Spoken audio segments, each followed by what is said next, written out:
Bismillah.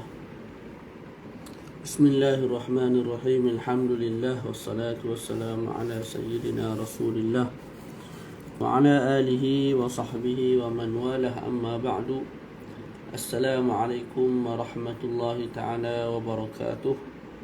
Alhamdulillah, bersyukur kepada Allah Subhanahu wa ta'ala di atas segala kerajaan dan anugerah nikmatnya kepada diri kita, sehingga kita masih diberi kesempatan olehnya untuk sama-sama berkumpul pada pagi yang penuh dengan keberkahan ini bagi meneruskan sesi bacaan kitab Al-Bid'atu fil Mafhumil Islamid Daqiq, bid'ah pada kefahaman Islam yang mendalam, yang dikarang oleh Fadilatul Doktor Abdul Malik Ibnu Abdul Rahman As-Sa'di rahimahullahu ta'ala wa hafizahullahu ta'ala wa nafa'ana bihi fid darain, amin.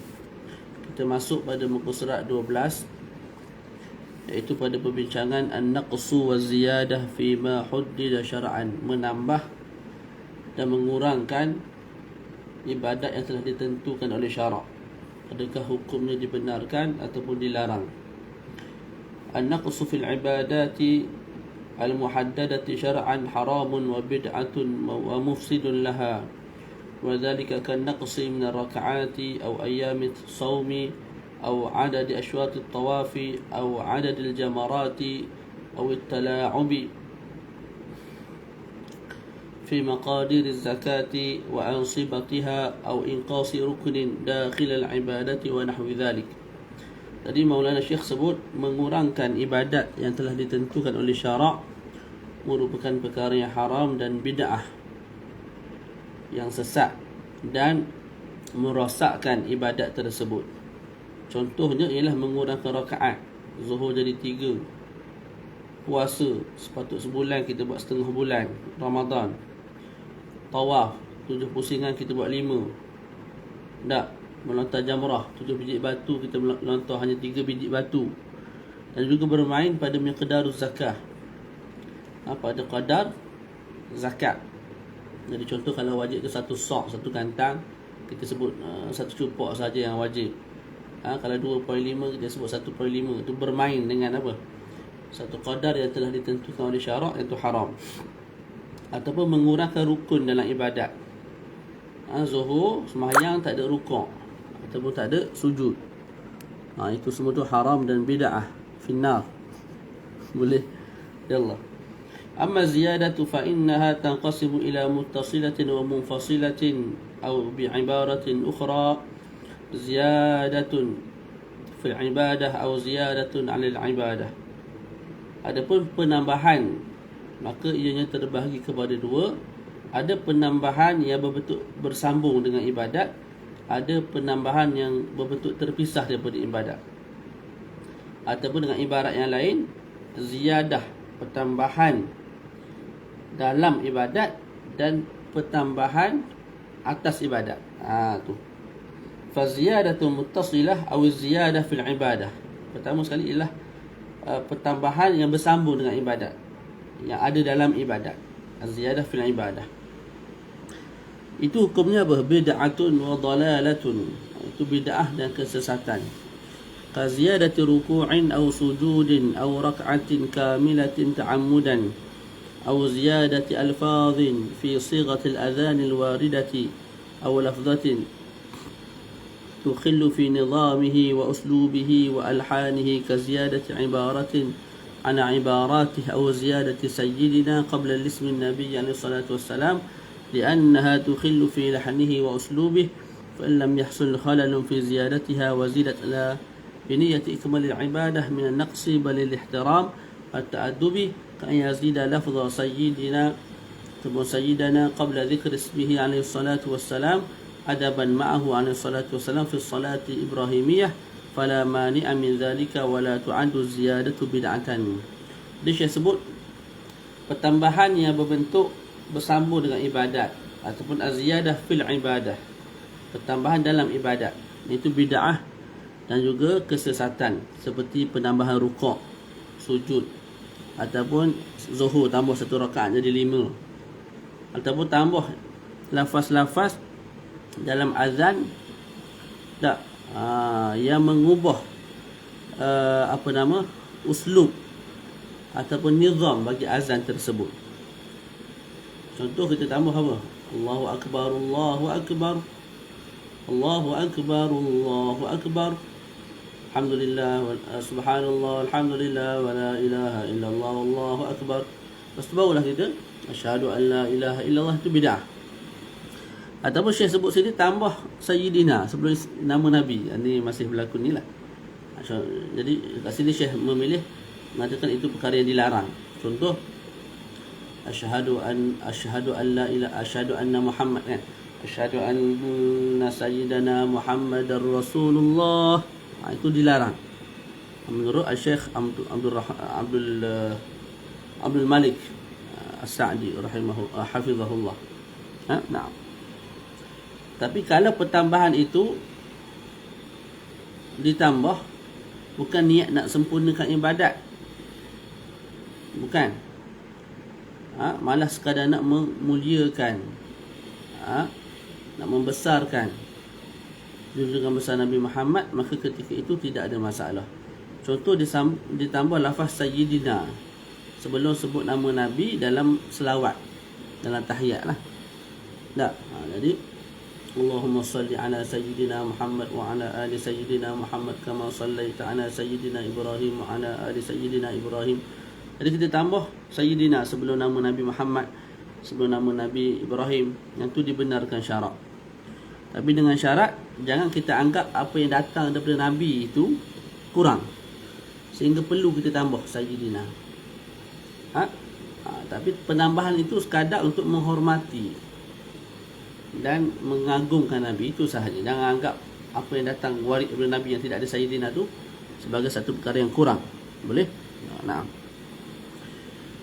Okey, wa amma ziyadah al-munfasilah aw ziyadah 'ala al-ibadah. Adapun pertambahan yang berbentuk terpisah daripada ibadat. Jadi tadi kita bincang pertambahan yang berbentuk bersambung dengan ibadat. Az-ziyadah fil ibadah. Sekarang ni az-ziyadah al-munfasilah, pertambahan. Cuma pertambahan itu 'ala al-ibadah. Bukan duduk dalam ibadat, dia luar ibadat. Yang tu ada dua situasi.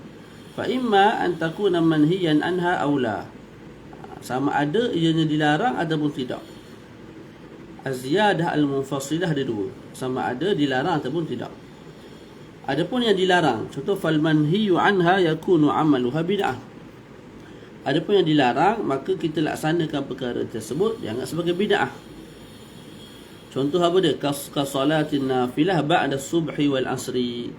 Sembahyang sunat selepas subuh, selepas solat asar. Bid'ah. Sebab apa? Sebab Nabi larang solat ketika itu. Faham tak? Jadi dia tu satu tambahan di luar ibadat, dan ianya dilarang, maka haram lah. Wa ka'anna istahditha salatan naj'aluha mafrudatan wa la yujad dalilun ala fardiyatiha. Contoh lain, kita cipta satu solat fardu yang keenam, sedangkan tidak ada dalil yang menunjukkan ianya fardu, maka itu juga dilarang dan diharamkan. Boleh? Boleh beza tak? Kalau tadi penambahan dalam ibadat sembahyang tu tambah rukuk, dalam ibadat sembahyang tu tambah sujud, itu haram. Dan ni ibadat ada pertambahan juga, cuma pertambahan tu di luar ibadat. Contoh kita sembahyang asar, lepas tu tambah pula sembahyang lepas asar tu 2 rakaat sunat. Yang tu haram. Sebab apa? Nabi larang. Larang. Ataupun kita dah solat 5 waktu, tak, lepas tu tak puas hati, tak tambah satu lagi, solat yang ke-6, dan kita anggap sebagai satu kefarduan, itu haram. Naam. Wa in lam takun manhiyan anha fa in fa'alaha al-muslimu i'tiqadan minhu anna al-ibadata naqisatan yarumu itmamaha bihadhihi ziyadah fa fi'luhu haramun wa bid'ah. Di sini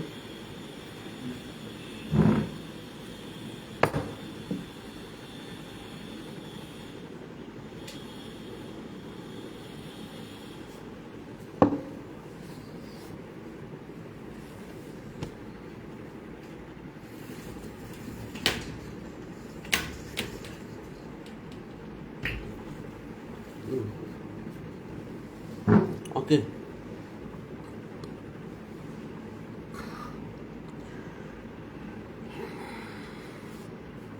Kalau ibadat itu tidak dilarang, ibadat tambahan itu, az-ziyadah 'ala al-ibadah itu tidak dilarang, maka kalau dilaksanakan oleh orang Islam dengan i'tiqad ibadat yang sedia ada itu kurang, maka ditambah tu untuk menyempurnakan ibadat yang kurang, maka perbuatan itu haram dan bid'ah. Boleh? Wa in 'amilaha bi'tibariha 'ibadatan mustaqillatan ma'dzunan biha 'ala wajhi al-umum fala mani'a min ziyadatiha ba'da al-ibadah aw qablaha ma lam yansib dhalika ila annahu sallallahu alaihi wasallam kana yaf'alu hakadha. Tapi kalau dilaksanakan perkara tersebut dalam i'tibar, itu ibadah yang berasingan daripada ibadat asal, tak. Namun ibadat yang berasingan itu yang ditambah itu dibenarkan oleh syarak secara umum, maka ketika itu boleh ditambah sebelum ataupun selepas. Contoh kita sebut zuhur lah, zuhur kan, kalau tambah rakaat haram, kalau tambah rukuk haram, tambah sujud haram, tu az-ziyadah fil ibadah. Yang kedua ialah ziyadah yang munfasilah, ada yang dilarang. Contoh apa? Contoh asar tadilah. Kalau kita ambil asar solat lepas asar, solat sunat selepas subuh kan, itu dilarang, maka haram juga. Tapi kalau tidak ada larangan, contoh kita ambil zuhur balik, zuhur tak ada solat zuhur, kita tambah solat. Sebelum sembahyang zuhur kita buat 6 rakaat, selepas solat zuhur kita buat 8 rakaat. Faham tak? 6 rakaat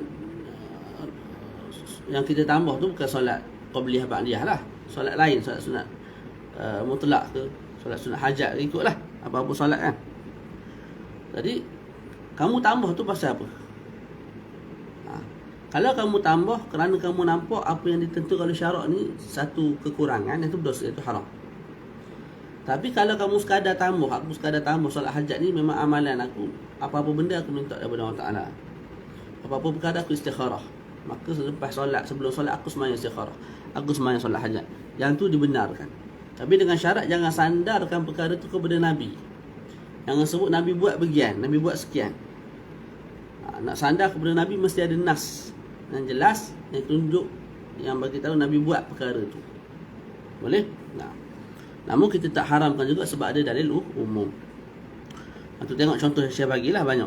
Wadzalika mislu daf'i mablaghin min al-mal lil-fuqara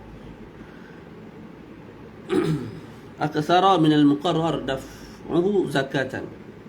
Kita bagi satu qadar daripada harta kita kepada fakir miskin lebih daripada qadar sepatutnya. Contoh zakat maknanya kena bayar 10 riyal. Kita bayar sampai 15 riyal. Tak, yang tu dibenarkan, tidak ada masalah. Kita tambah 5 riyal tu bukan kita anggap apa yang ditentukan syarak tu kurang, tak. Tapi sekadar kita nak buat amalan yang lebih, iaitu amalan sunat, sedekah pula pada fakir miskin tersebut. Itu tak ada masalah. Tapi kalau kita anggap yang syarak tentukan 10 riyal ni, satu gantang ni tak berapa kena ni, syarak tak pandai, patut kena lebih lah 15. Keperluan hidup hari ni mendesak, harga barang naik. Kalau niat begitu hukumnya haram. Kalau ada perasaan begitu hukumnya bid'ah dan haram. Mislu an yusalli rak'atain ba'da salatil fardhi bi niyyati tanaffuli wa lam yakun waqta karahah. Contoh lain ialah solat 2 rakaat selepas solat fardu dengan niat solat sunat mutlak. Yang penting bukan dalam waktu haram, juga dibenarkan, tidak ada masalah. Sebab apa? Sebab itu ziyadah yang munfasilah, pertambahan yang terpisah daripada ibadat asal, dan ini tidak dilarang oleh Nabi. Dalam masa yang sama kita tidak i'tiqad perkara itu sebagai penyempurna ibadat yang kurang yang datang daripada Nabi. Tidak, kita tidak anggap begitu. Mislu ziyadatis salah ala Nabi alaihi salatu wassalam ba'da qawlihi Allahumma antas salam wa minkas salam wa tabarakta wa ta'alaita ya dzal jalali wal ikram. Dalam zikir lepas daripada Allahumma antas salam kita selawat boleh. Contoh lain, wa mislu an yazida azkaran wa ad'iyatan aktsara min al-ma'thurah. Kita tambah doa, zikir yang lebih daripada doa yang warid daripada Nabi. Boleh dengan syarat yang telah kita terangkan. Nombor seterusnya, antatufa naflan ba'da tawafika lil fardi. Lepas tawaf fardu, kita tawaf pula sunat 7 kali. Habis tu tawaf pula 7 kali. Lepas tu tawaf pula 7 pusingan. Tak ada masalah. Ha? Dengan niat tadi, dengan syarat tadi. Jangan kamu anggap yang ditentukan oleh syarak tu tak sempurna. Maka kamu rasa kalau nak sempurna kena tambah. Tak. Malah penambah yang kamu buat itu datang daripada diri kamu sendiri dengan dalil yang umum daripada syarak. Maka kamu buat untuk tambah pahala, bukan untuk sempurnakan benda yang kurang daripada perkara yang fardu. Memang secara tak langsung perkara sunat tu dia menampung kekurangan salat fardu ataupun tawaf fardu ataupun zakat fardu, kalau kita sedekah dan sebagainya. Cuma i'tiqad itu, i'tiqad, jangan anggap yang datang tu tak syomel, tak molek.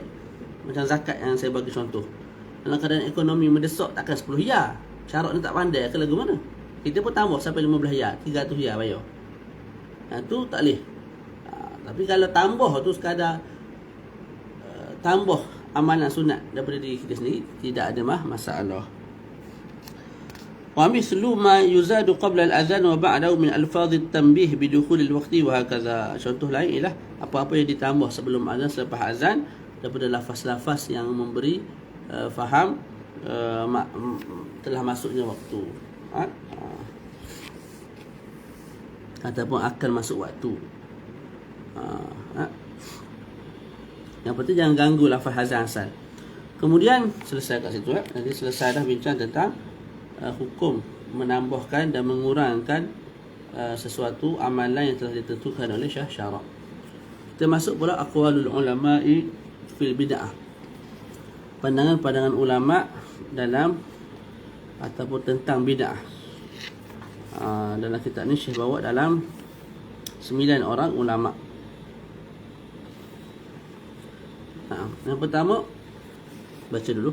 Yu'ayyidu ma dhahabtu ilayhi min tahlilil bid'ati allati fi'luha dhalalah ma jaa'a 'anil qudama min al-ulama al-mu'awwali 'alayhim al-ikhtilafi masyaribihim wa tijahatihim islamiyah. Saya sebut menyokong akan apa yang telah aku bentangkan daripada makna bid'ah yang ianya bukanlah sesat secara totally, ialah apa yang datang daripada ulama-ulama kita yang terdahulu, yang mereka ni berbeza pada sudut masyrak dan itijahat mereka. Mana ada ahli sufi, ada ulama yang dijadikan rujukan besar salafi, Imam Ibn Taymiyah rahimahullah, ada muhaddis faqih wa ila akhirih.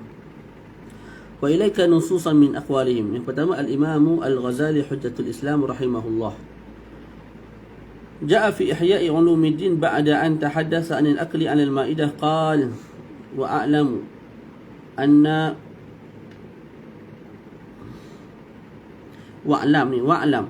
وإن قلنا الأكل على السفرة أولى فلسنا نقول الأكل على المائدة منهي عنه نهي كراهة أو تحريم إذ لم يثبت فيه نهي. Jadi dalam Al-Ihya karya Al-Imam Al-Ghazali rahimahullah, selepas beliau menceritakan tentang makan di atas maidah atau meja lah, maka mereka sebut, ketahuilah olehmu, sekalipun kita ataupun kami mengatakan makan di atas sufrah itu lebih aula, tapi kami tidak sebut dan tidak mengatakan makan di atas meja makan itu hukumnya dilarang dengan larangan makruh ataupun haram. Sebab apa? Sebab tidak ada larangan daripada Nabi. وما يقال إنه أبدع بعد رسول الله عليه الصلاة والسلام فليس كل ما أبدع منهيا عنه بل المنهي عنه بدعة تضاد سنة ثابتة وترفع أمرا من أمر الشرع مع بقاء علته بل الإبداع فيه يجب في بعض الأحوال إذا تغيرت الأسباب وليس في المائدة إلا رفع الطعام عن الأرض لتيسير الأكل. Apa yang dikatakan makan atas meja itu satu perkara baru yang berlaku selepas zaman Nabi, maka bid'ah. Imam Ghazali kata bukan setiap bid'ah itu dilarang, malah bid'ah yang dilarang ialah bid'ah yang bertentangan dengan sunnah Nabi Muhammad SAW dan juga mengangkat dan meluputkan satu perkara daripada perkara syarak ataupun satu arahan daripada arahan syarak. Nah, malah saya sebut, malah benda baru tu kadang-kadang jadi wajib pada keadaan tertentu. Dan makan di atas meja tidak lebih hanyalah mengangkat makanan daripada atas tanah ke atas meja. Itu sahaja. Tujuannya apa? Litaysiril akli, untuk memudahkan makan. Jadi Al-Imam Al-Ghazali sebut, walaupun makan atas meja itu tak ada zaman Nabi sekalipun, ianya tidak dianggap sebagai bid'ah yang haram. Kerana apa? Kerana bid'ah ialah satu perkara yang bid'ah yang haram itulah ialah satu perkara yang berbeza, berlawanan dengan sunnah yang sabitah ataupun mengangkat hukum syarak, menghilangkan hukum syarak. Itu yang tak boleh. Tapi sekadar kita nak pindahkan makanan daripada atas sufrah, kita pindah ke atas meja, tak ada isu apa-apa, tidak ada masalah. Sekadar nak memudahkan kita makan nasi tersebut. Yang kedua, Al-Imam Ibn Taymiyah rahimahullahu ta'ala jaa fi minhaj sunnah an-nabawiyyah ba'da an tahaddatha an ijtima'i as-sahabah fi salati at-tarawih ala jama'atin wahidah khalfa Sayyidina Ubay bin Ka'ab radhiyallahu ta'ala anhu, faqala Sayyidina Umar al-Khattab radhiyallahu anhu, ni'mat al-bid'atu hadhihi. Jadi datang dalam kitab Minhajus Sunnah karya Al-Imam Ibn Taymiyah rahimahullah, selepas beliau menceritakan tentang perbuatan sahabat berkumpul untuk solat tarawih dalam satu jemaah besar yang diimamkan oleh Sayyidina Ubay bin Ka'ab. Maka ketika itu Sayyidina Umar Al-Khattab mengatakan, ni'matil bid'atu hadhi, sebaik-baik bid'ah ialah ini. Maka Imam Ibn Taymiyah mengomentari dengan katanya, wa hadha al-ijtima'ul 'am lamma lam yakun qad fu'ila samahu bid'ah, لأن ما فعل ابتداء يسمى بدعة في اللغة وليس ذلك بدعة شرعية كاستحباب ما لم يحبه الله وإيجاب ما لم يوجبه الله وتحريم ما لم يحرمه الله. Jadi Imam Ibn Taymiyah sebut apa? Perhimpunan yang ramai ini tak ada zaman Nabi, maka dinamakan oleh Sayyidina Umar sebagai bid'ah. Sebab setiap perkara yang tak ada kemudian baru dibuat, maka dinamakan bid'ah pada sudut bahasa, tapi tidaklah dianggap sebagai bid'ah pada sudut syarak. Lepas tu Syekh pun, Al-Imam Ibn Taymiyah beri contoh bid'ah dalam agama. Contoh apa? Kita sunatkan perkara yang tidak disunatkan oleh Allah, mewajibkan perkara yang tidak diwajibkan, mengharamkan perkara yang dihalalkan. Itu semua bid'ah. Okey, fala tadfa'ul fi'lu min i'tiqadin yukhalif asy-syari'ah. وإلا فلو عمل إنسان فعلا محرما يعتقد تحريمه لم يقل إنه فعل بدعة. Boleh? Jadi dalam teks Al-Imam Ibn Taymiyah, beliau juga mengatakan tidak semua perkara yang baru itu bid'ah.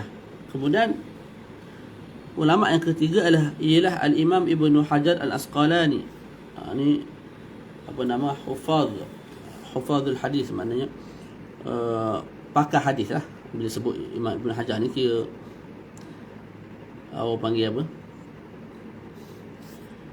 tak ada orang ingkar lah, kepakaran beliau dalam bidang hadis. Jadi disebut oleh beliau, ja'a fi Fathil Bari li syarh al-Bukhari 'inda syarh qauli Umar bin Khattab radhiyallahu ta'ala anhu, ni'mat al-bid'atu hi wal bid'atu asluha ma uhditha ala ghairi misalin sabiq wa yutlaqu fi syara' fi muqabil as-sunnah fatakunu mazmumatan. Datang dalam kitab Fathul Bari karya Imam Ibn Hajar pada ketika mensyarahkan perkataan Sayyidina Umar Al-Khattab, ni'mat al-bid'atu hi, sebaik-baik nikmat ialah dia. Maka Imam Ibn Hajar sebut, dan bid'ah asalnya ialah setiap perkara yang diadakan, dilaksanakan tapi tidak dicontoh sebelum, dan diitlakkan juga dalam syarak perkara yang berlawanan dengan sunnah. Jadi ni sunnah lawan dia bid'ah, ni sunnah lawannya bid'ah. Juga diitlaqkan dalam syarak begitu. Maka fatakun mazmumatan, ketika itu bid'ah itu dianggap sebagai tercela. Boleh. Jadi bid'ah asalnya ialah satu perkara yang wujud, sebelum tu tidak ada contoh. Satu perkara yang dilaksanakan, sebelum tu tidak ada contoh. Dalam syarak juga diitlaqkan bid'ah lawan kepada sunnah. Bila begitu, maka bid'ah ketika itu maknanya buruk, sebab dia lawan kepada sunnah. Wa tahqiqu, tapi yang lebih tahqiq, kata Syekh Ibn Hajar, annaha in kanat mimma yandariju tahta mustahsanin fi syara' fahiya hasanah, wa in kanat mimma yandariju tahta mustaqbahin fi syara' fahiya mustaqbahah, wa illa fahiya min qismil mubah, wa qad tanqasimu ila al-ahkamil khamsah. Yang lebih tepat, yang lebih tahqiq, kata Maulana Syekh Ibn Hajar, bid'ah ini kalau dia termasuk di bawah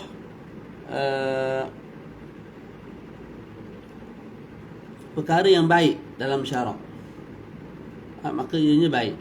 Kalau bid'ah itu, benda baru itu, amalan baru itu, termasuk di bawah satu perbuatan ataupun satu perkara yang dicela oleh syarak, maka ianya dianggap sebagai tercela. Tapi kalau tak termasuk dalam ni dan juga yang ni, maka ianya harus. Dan sebenarnya Ibn Hajar sebab apa? Dan boleh jadi perkara bid'ah itu terbahagi kepada 5 hukum. Nah. Okey.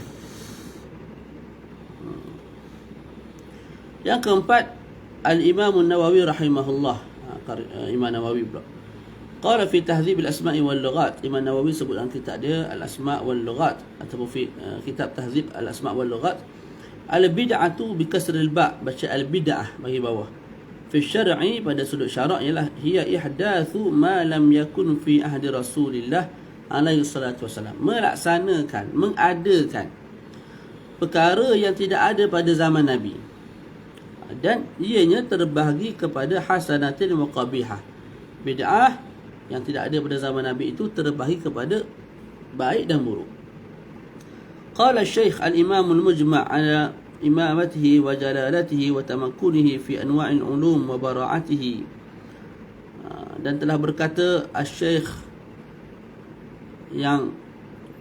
Al-Imam, yang disepakati akan keimamannya, keagungannya, kepakarannya dalam segala bidang ilmu. Tak, siapa dia tu? Al-Syekh tu yang pakar dalam segala bidang ilmu itu ialah Abu Muhammad Abdul Aziz Ibn Abdul Salam, Sultanul Ulama, Al-Izz Ibn Abdul Salam rahimahullah wa radhiyallahu ta'ala anhu. Dia berkata apa?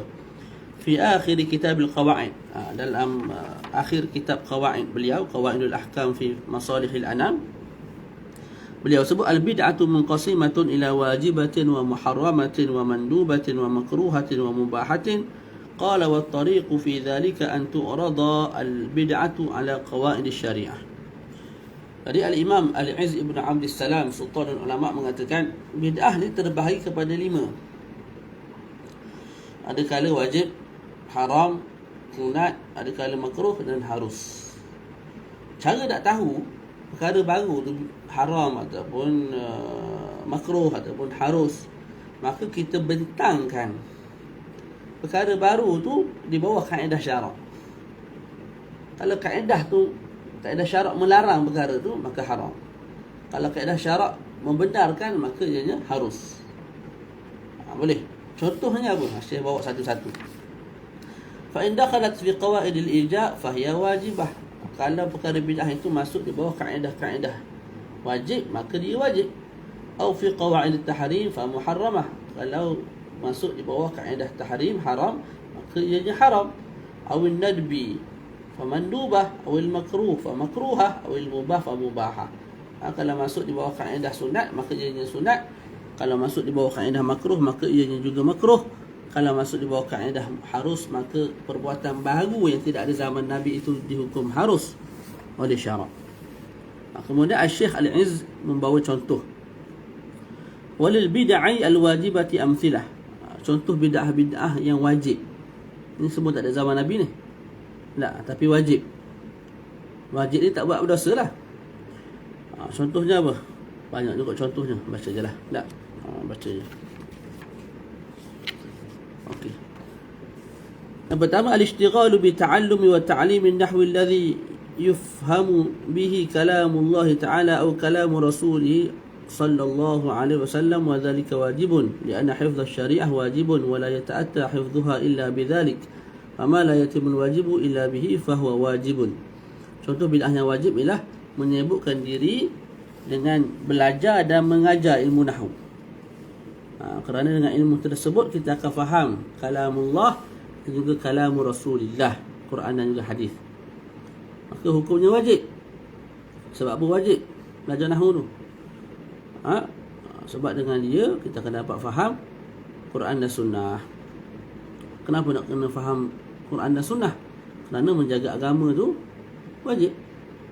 Dan menjaga agama tidak tercapai melainkan dengan mempelajari Al-Quran dan sunnah, yang tidak boleh difahami melainkan dengan belajar nahwu. Maka belajar nahwu pun jadi wajib. Mana yatimul wajibu illa bihi fahuwa wajibun.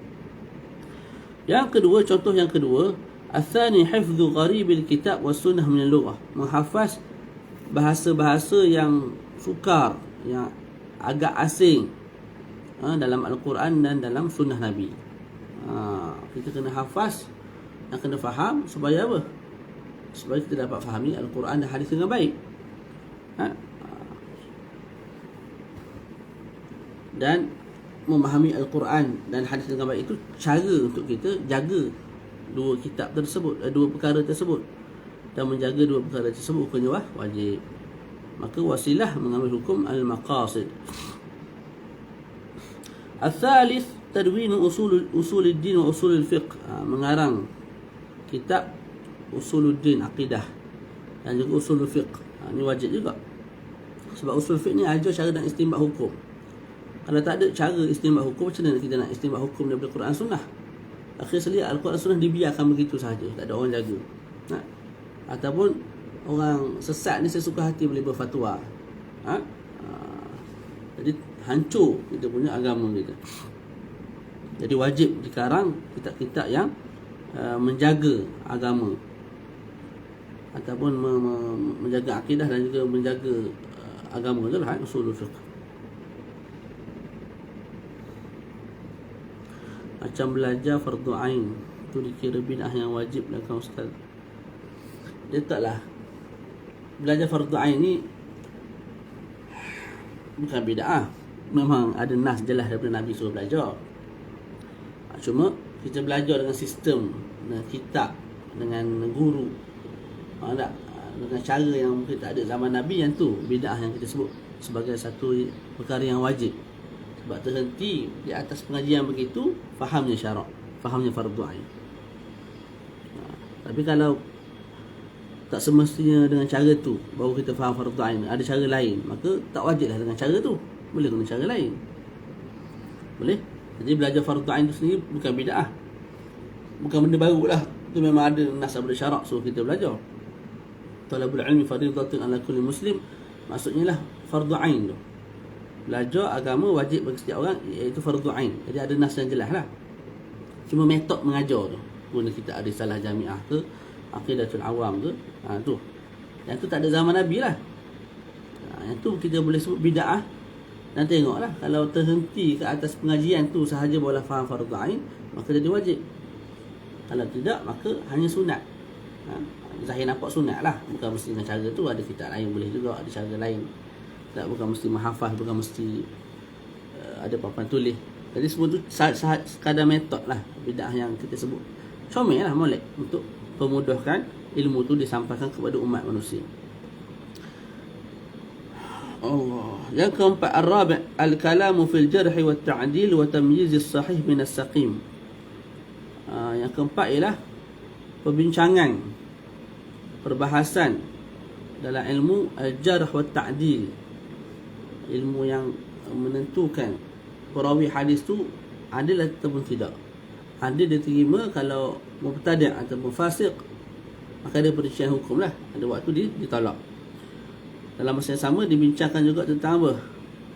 hadis yang sahih dan juga yang tidak sahih ataupun yang rosak. Itu pun satu bid'ah yang wajib untuk menjaga hadis. Dan letak masuklah hadis-hadis palsu. Tak, kadang-kadang bertemu dengan hadis yang sahih, kita pakai yang palsu, kita tolak yang sahih, maka itu satu perkara yang dilarang oleh syarak. Jadi cara nak jaga ialah dengan mengarang kitab-kitab yang berkait dengan hadis, mustalah hadis dan sebagainya. وقد دلت قواعد الشريعة على أن حفظ الشريعة فرض كفاية فيما زاد على المتعين ولا يتأتى ذلك إلا بما ذكرناه. Jadi Syekh sebut kaedah-kaedah syarak telah menunjukkan menjaga syariat itu, menjaga agama itu fardu kifayah.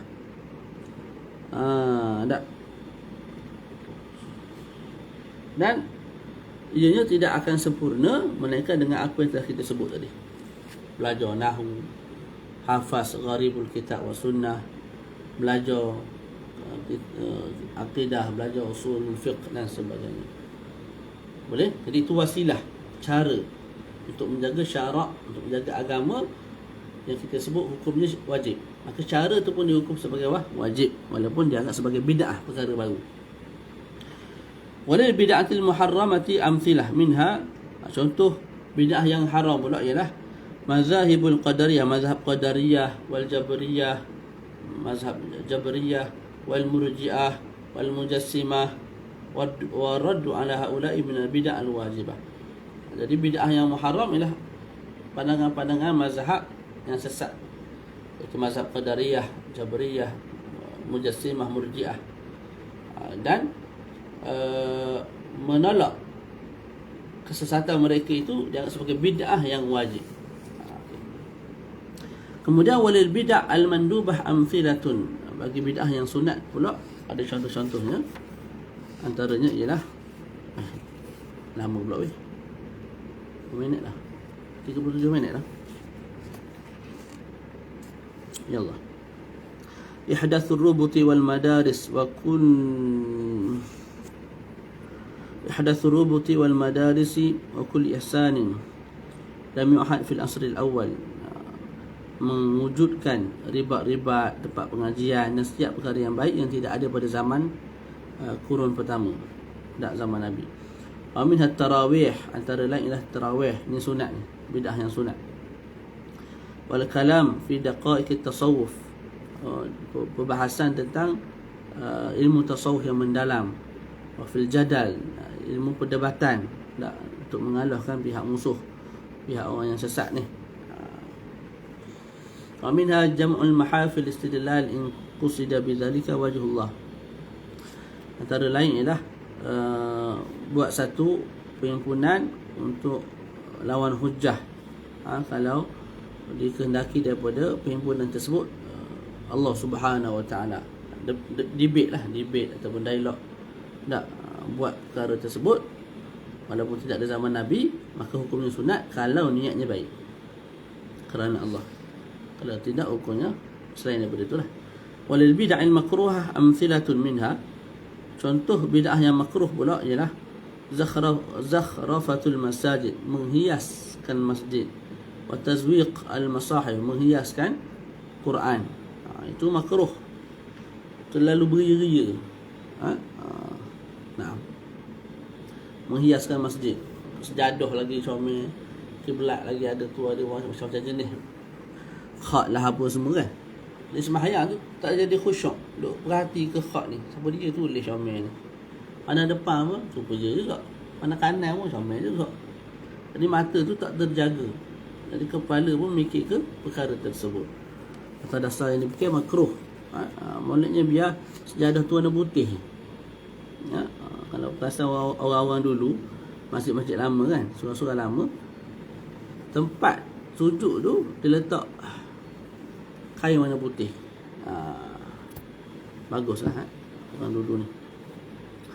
Walil bid'ah al-mubahah amthilatun minha, dan bid'ah yang harus pula ada contohnya, antaranya ialah al-musafahah aqibas subhi wal asri, harus bersalaman selepas subuh, selepas asar. Bersalaman tu sendiri, asal bersalaman tu ada dalam syarak, cuma selepas subuh dan selepas asar tu boleh jadi tidak ada dalam syarak lah. Sebab tu Syekh sebut termasuk di bawah bid'ah yang harus sahaja. Ada. Jadi nak hukum tu tengok pada sudut apa kita hukum. Kalau sudut musafahah semata, itu sunat. Tak. Tapi kalau ianya berada pada waktu selepas letak waktu tu, tak, lepas sembahyang ke lepas tu, yang tu kalau tidak ada nas yang menunjukkan, maka ianya bid'ahnya mubahah. Itu sahaja. Aminha at-tawassu' fil ladhiz fil ma'akil wal masharib wal malabis wal masakin wal lubus at-tayalisah wa tawsi'il akmam. Antara lain bid'ah yang harus ialah memperluaskan makanan yang sedap-sedap. Mana ada zaman Nabi, minuman, boba apa semua tu, pakaian yang canggih manggih, yang comel, yang kualiti, tempat yang rumah yang besar luas, pakai apa nama tu, toilasan, tak macam babak sepanjang tu, ataupun memperluaskan ni hukum ni, itu semua tu harus belaka. Bid'ah yang harus. ثم ينقل الإمام النووي عن الإمام الشافعي أنه يقول. Kemudian Al-Imam Nawawi menakalkan kalam Imam Syafi'i yang berkata, al-muhadatsatu minal umuri darban. Perkara baru daripada agama ini, daripada sesuatu ini ada dua. Ahaduhuma ma uhditha mimma yukhalifu kitaban aw sunnatan aw atharan aw ijma'an fa hadhihi al-bid'atu dhalalah. Pertama, perkara baru yang diadakan tapi berbeza, bertentangan dengan Quran, sunnah, athar dan juga ijma', maka itu bid'ah dhalalah, sesat. والثاني ما أحدث من الخير لا خلاف فيه لواحد من العلماء وهذه محدثة غير مذمومة. قال عمر رضي الله تعالى عنه في قيام شهر رمضان نعمة البدعة هذه، يعني أنها محدثة لم تكن وإذا كانت ليس فيها رد لما مضى. Okey. Yang kedua ialah perkara baru yang baik, yang tidak berlaku khilaf ulama pada keharusannya, maka itu perkara baru yang tidak dicela. Sebab tu Sayyidina Umar sebut ketika mana qiyam syahrul Ramadan, ni'mat al-bid'atu hadhi, sebaik-baik nikmat ialah ini. Maknanya benda tu baru, tak ada zaman sebelum ini, tapi dia baik, molek. Itu kata al-Imam Syafi'i. Waqala aidan, berkata lagi al-Imam Syafi'i, ma uhditha wa laysa lahu aslun fi syara' summiya fi 'urfi syara' bid'ah. Ama kana lahu aslun yadullu 'ala syara' fa laysa bi bid'ah. Apa-apa yang diadakan sedangkan dia itu ada asal dalam syarak, maka dinamakan sebagai bid'ah. Apa-apa yang dilaksanakan, dicipta, tak, tapi dia tidak ada dalil dalam syarak, tidak ada asal dalam syarak, maka bid'ah. Tapi kalau ada asal dalam syarak, itu tidak dipanggil sebagai bid'ah. Allah habiskan juga lah, benda senang je ni. Nombor 5, ulama yang kelima ialah Al-Imam Az-Zurqani rahimahullah. Apa kata beliau? Qala fi syarh al-Muwatta inda qawli Umar radhiyallahu ta'ala anhu, ni'mat al-bid'atu hadhihi, innama al-bid'atu al-mamnu'atu khilafu sunnah. Qala Ibn Umar radhiyallahu ta'ala anhu fi salati ad-duha, ni'mat al-bid'ah. Thumma qala wa hadha yubayyinu sihhat al-qawli bil-ra'yi wal-ijtihad. Imam Zurqani dalam syarah Muwatta ketika mana mengulas pandangan ucapan Sayyidina Umar, ni'mat al-bid'atu hadhihi, sebaik-baik bid'ah ialah ini, perhimpunan sahabat untuk semayang belakang Ubay bin Ka'ab. Maka Al-Imam Az-Zurqani sebut apa? Adapun bid'ah yang dilarang ialah bid'ah yang berlanggar dan bertentangan dengan sunnah. Dan anak Sayyidina Umar iaitu Ibnu Umar mengatakan bagi salat duha, dia kata nikmatul bid'ah, sebaik-baik bid'ah. Nah. Ni kena tengoklah kisahnya lagu mana ni. Sebab solat duha tu memang ada dari zaman Nabi, ya. Mungkin waktu ataupun cara dilaksanakan tu, dihimpunkan manusia ke apa, tak, itu yang baru, yang tu yang dipuji oleh Ibnu Umar. Itu kena tengok balik. Boleh? Kemudian Ibnu Umar berkata, bukan Ibnu Umar,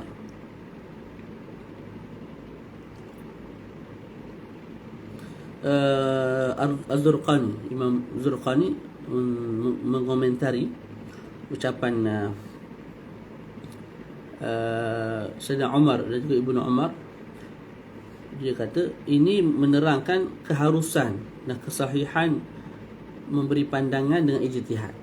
Jadi ijtihad Ibnu Umar atau ijtihad Sayyidina Umar untuk mengumpulkan sahabat sembahyang di belakang seorang imam. Bolehlah maknanya ijtihad kalau layak. Nombor 6, Ibnu Rajab Al-Hambali rahimahullah. Imam Ibnu Rajab Al-Hambali mengatakan apa? Wal muradu bil bid'ati ma uhditha mimma la asla lahu fi syari'ah yadullu alaih. Amma ma kana lahu aslun min asy-syara' yadullu alaih falaysa bi bid'atin syar'an wa in kana bid'atan lughatan. Jadi maksudkan dengan bid'ah ialah setiap perkara yang baru diadakan yang tidak ada asal dalam syarak, yang menunjukkan ke atas perkara baru tersebut. Adapun apa yang dilaksanakan, benda baru, benda bid'ah, tapi dia ada asal daripada syarak, maka itu tidak dipanggil sebagai bid'ah pada sudut bahasa, pada sudut syarak, walaupun dipanggil sebagai bid'ah pada sudut bahasa.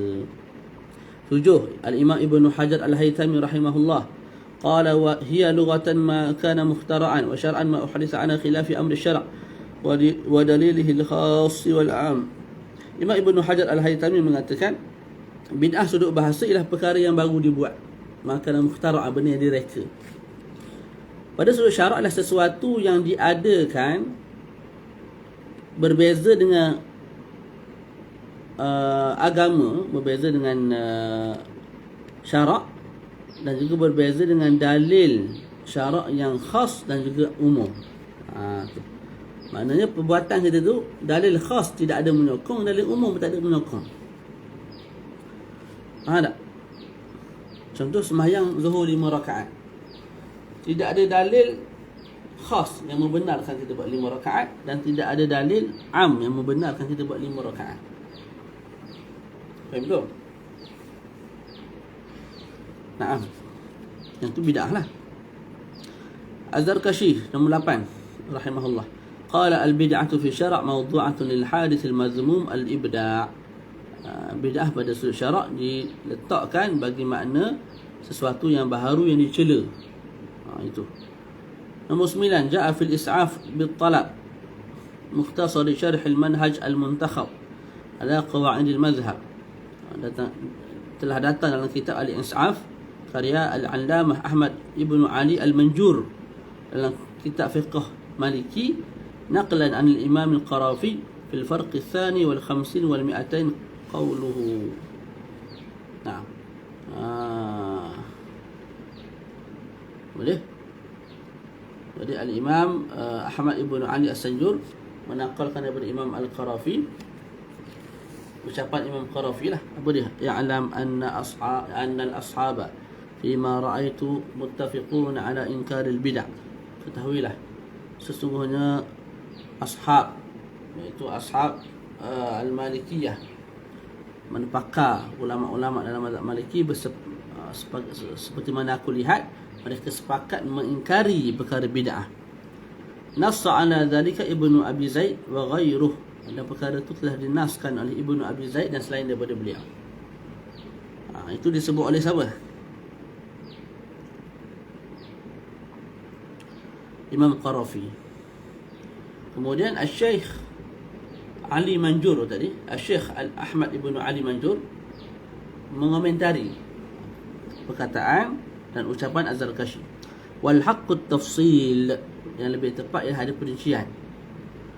Wa anna khamsatu ahkam, wa anna khamsatu aqsam, dan bid'ah itu sebenarnya ada 5. Tak. Jadi kalam Al-Qarafi zahir nampaklah menunjukkan perkara yang baru tu terus bid'ah. Tak. Sebab tu dikritik ataupun ditegur oleh Syekh Al-Allamah Ahmad, mengatakan lebih tepat ialah perincian, dan ia terbagi pada 5 bid'ah tu. Pertama, al-qismul awal wajib, bid'ah yang wajib, yang wajibah. Wa huwa ma tanawalat qawaid al-wujubi wa adillatuhu min asy-syara' ka tadwin al-Qur'an wa syara'i إذ خيف عليها الضياع فإن التبليغ لمن بعدنا من القرون واجب إجماعا وإهمال ذلك حرام إجماعا فمثل هذا النوع لا ينبغي أن يختلف في وجوبه. Di bahagian pertama ialah bid'ah yang wajib, iaitu bid'ah yang masuk di bawah kaedah kaedah syarak yang wajib, yang masuk juga di bawah dalil-dalil syarak yang menunjukkan perkara itu wajib walaupun benda baru. Tak, contoh menulis Al-Quran, dan juga hukum hakam syarak dalam kitab. Semua itu wajib sebab apa? Dibimbangi Al-Quran, hadis, kitab-kitab ini, hukum hakam syarak ini hilang. Sedangkan hukum menyampaikan agama kepada umat selepas ini wajib secara ijma', dan mencuaikan perkara tersebut haram secara ijma'. Dia apa cara nak jaga, nak sampaikan kepada umat selepas? Ulama akan mati. Tak, maka dibukukan Al-Quran, dibukukan kitab-kitab. Jadi dibukukan hadis. Jadi semua tu jadi wajib juga sebab nak menjaga agama. Malah Syekh sebut sepatutnya tak ada orang khilaf lah pada perkara ni. Yang kedua, al-qismu tsani al-qismu tsani muharram. Sunat, perkara sunat. وهو كل بدعة تناولتها قواعد التحريم وأدلته من الشريعة كالمكوس والمحدثات من المظالم والمحدثات المنافية لقواعد الشريعة كتقديم الجهال على العلماء وتولية المناصب الشرعية لمن لا يصلح لها بطريقة التوارث وجعل المستند في ذلك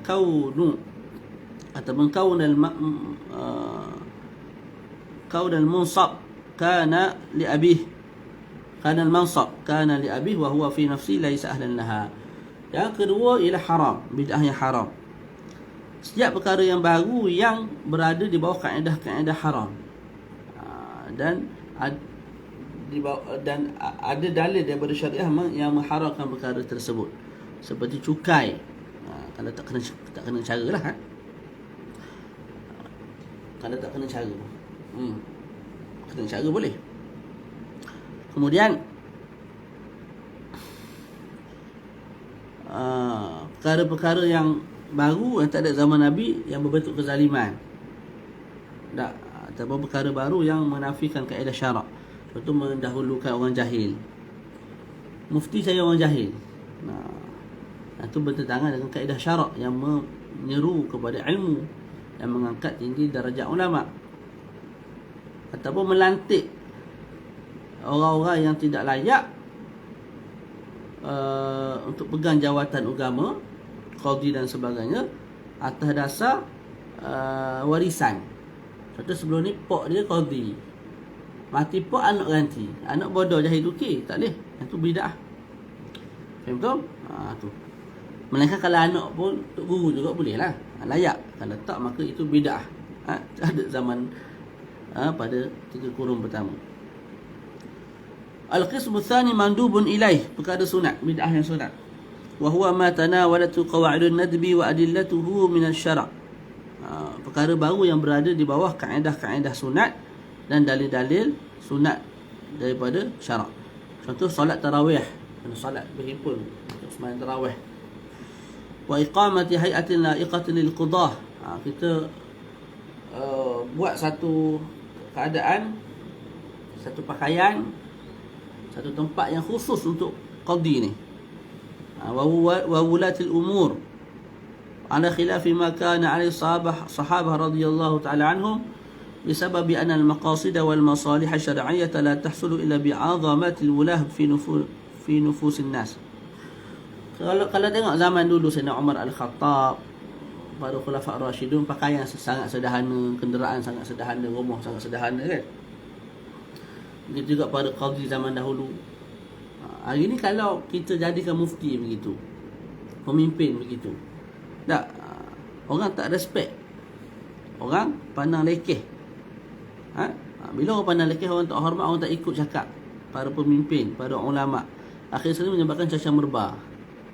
Jadi tidak salah untuk kita berikan keistimewaan yang lebih sikit kepada para pimpinan dan juga kepada para ulama, dengan pakaian yang smart, jubah azhari, kopiah azhari, tak, kereta yang agak mewah kita ambil dia, hantar dia, tak, supaya apa, orang tengok, orang pun tak pelekeh. Maksudnya begitulah. Faham tak? Itu sunat, sebab tujuan kita ialah baik. Al-qismur rabi' makruh. Bid'ah yang makruh wa huwa ma tanawalatha adillatul karahah min asy-syari'ah wa qawa'idiha katakhsis al-ayyam al-fadilah atau ghairiha binaw'in min al-ibadat. Makruh. Bid'ah yang makruh contoh apa? Bid'ah yang makruh ialah bid'ah yang berada di bawah dalil-dalil makruh lah. Contohnya mengkhususkan hari-hari yang mulia dengan ibadat tertentu. Maknanya Jumaat sahaja, malam Jumaat sahaja aku akan mengaji. Yang lain tak. Yang tu hukumnya makruh. Malam Jumaat sahaja aku bangun malam, yang lain tidak. Jadi takhsiskan hari tersebut hukumnya makruh. Boleh? Tapi kalau setiap hari dia bangun ataupun dia selang sehari, tak kebetulan kena pada malam hari Jumaat, yang itu tidak ada masalah. Adapun mentakhsiskan hari-hari yang mulia ini dengan ibadat tertentu, tak, itu hukumnya makruh. Al-qismul khamis, yang kelima, mubahah, harus. Wa huwa ma tanawalatha adillatul ibahah wa qawa'idiha min asy-syari'ah. Wa qawa'iduha min asy-syari'ah. Bid'ah yang diharuskan ialah bid'ah yang berada di bawah naungan kaedah-kaedah syarak dan juga dalil-dalil syarak yang mengharuskan perkara tersebut. Contoh kattikhazil manakhil ad-daqiq, seperti kita mengambil manakhil ni apa? Alat untuk ayak tepung itulah. Yang akhir sekali menyebabkan tepung yang comel berada di bawah, yang tak comel kekal dalam bekas tu. Jadi yang comel saja kita masak. Jadi roti yang dihasilkan tu lembut, sedap dan sebagainya. Iaitu mubah, harus. Fafil athari awwalu syai'in ahdathahu an-nas ba'da ar-rasul sallallahu alaihi wasallam ittikhadul manakhil. Dalam asar disebut perkara pertama yang dicipta oleh manusia selepas kewafatan Rasulullah ialah mengambil al-manakhil. Lianna tayyin al-'aish wa islahahu min al-mubahat. Kenapa kita sebut harus perkara tersebut, ittikhadul manakhil? Kerana melicinkan dan mencantikkan kehidupan itu satu perkara yang diharuskan oleh syarak. Maka apa-apa wasilah yang menyampaikan kita kepada kehidupan yang selesa, kehidupan yang sesuai dengan level kita, hukumnya juga harus. Boleh? Min kulli hadha arafna, nabilah. Min kulli hadha arafna anna laysa kulla ma yutlaqu alaihi bid'ah annahu dalalah. Dari sini kita tahu tidak semua perkara yang diitlakkan ke atasnya bid'ah maka ianya bid'ah. Min kulli hadha arafna anna laysa kullu ma yutlaqu alaihi bid'ah annahu dalalah.